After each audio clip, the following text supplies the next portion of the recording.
ndipereke chenjezo ku chipani cha DPP, chipani cha fuko, chipani chimene Amalawi achikonda kuchoka pa 16 September, kunena kuti ku chipani uku kukubuka chiphazi uku, kuli kamunthu kena kake uku akuchita monopole uku ku DPP. Munthu ameneyu siwo karambayi, ndi wachinyamata ndithu, koma khalidwe lake akukhala ndi matukutuku khangati muchamachitira chiphazi ku MCP. Mchitidwe umenewu umaononga chipani, chifukwa eni akamene achifera chipani amakhala onyinyirika.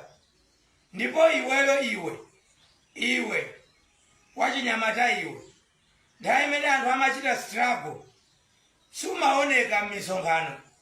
Masana umakhala wa DPP, usiku umakhala wa MCP.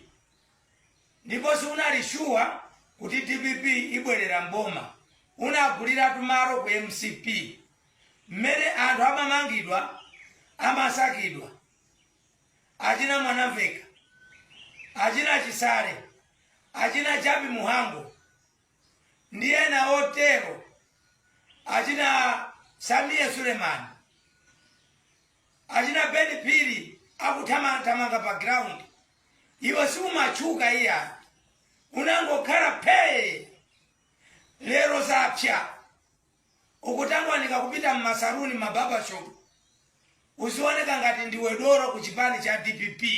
Iweyo chiphazi wa ku DPP. Samara usaononge legacy ya President Professor Peter Mutharika. Professor Peter Mutharika ndi statesman, ali ndi ana ochita bwino pa maphunziro, ali ku America. Achina Moyenda, among of the best female lawyers ku America, sana waitane kuti bwerani mzalowe muno mu cabinet.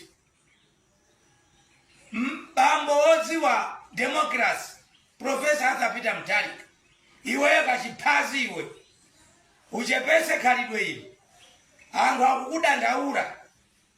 akukudandaula, ndipo ino andale ndikupasani chitsanzo. Mdziko muno munachitika ngozi ina yake yayikulu mu nthawi yachakwerayi.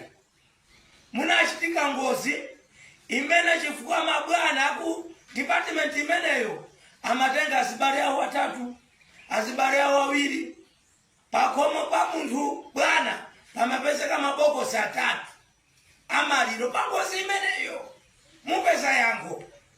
Mwapangira ku State Lodge, mwapangira ku State House, muzina lokuti inu ndi amene mukudziwa kwambiri DPP.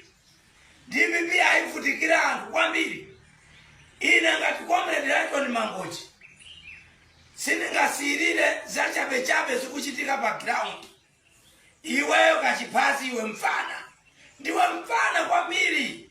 Fana iweyo. Tinamuuza Chimwendo kuti khalidwe lopondereza ndinachabe kwambiri ku chipani. Lero kukubukanso wina ku DPP alipo. Chikoti amalamulira futi anthu azimuopa. Zimenezo kulibe. Ine ngati DPP inandisamara ndikuzunzika ku prison. Achina Japi, achina Nzomera, Amwanamveka, George Chaponda, Bangwe Wani, Mike Stenje kundipasa support. Sindi kulola DPP kuti 2030 izaduse mwapenda. Ndipo ndikulonjeze na Professor, ine ngati Comrade Layton Mangochi, china chilichonse chimene chira kuika ku DPP ndizuzura. Koma DPP pasi pa Professor ndimayikonda. Nkhani yanga mu video iyi ikulunjika kwa Honorable Joseph Mwanamveka, kuti Honorable Joseph Mwanamveka mwagwira ntchito kwambiri kukatipezera thandizo maiko osiyanasiyana, maka achisilamu. Mwabwezeresanso ubale umene achakwerana uwononga atavotera nkhondo ya ku Palestina ndi Israel kuti ipitirire.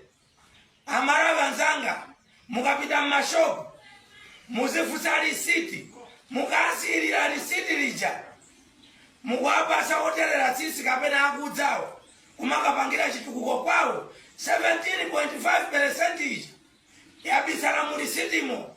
Ndipo ndipempha MRA kuti apangisa awadi ina yake anthu azifusa marisiti IFD mmashopu akuluakulu kapena mahorse, chifukwa January mpaka April tikuyamba kulandira maphunziro aulero mmasekondare ndi boarding yomwe.